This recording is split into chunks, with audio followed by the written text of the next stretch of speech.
All right.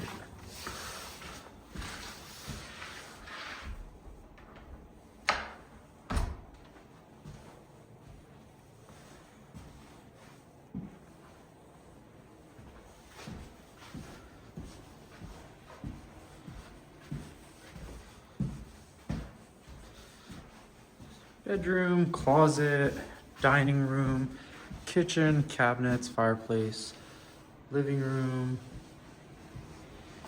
main washroom, master bedroom.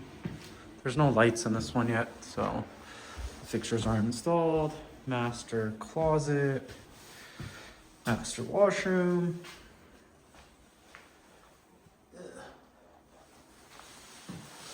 Toilet goes there.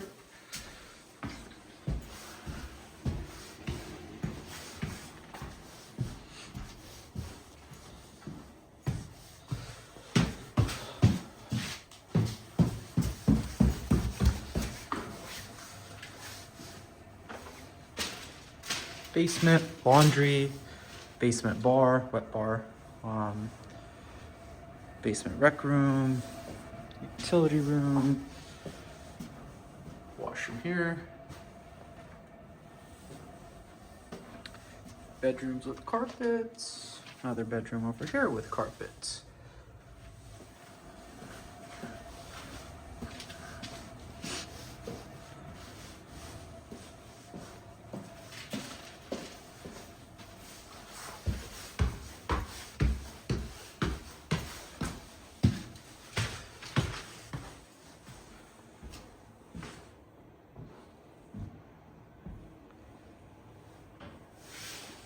Boom, and that's it. Yeah, the gas station lighting actually isn't that bad. So anyways, yeah, that was pretty much the run through of the flip house. I'm just filling up gas here. Okay.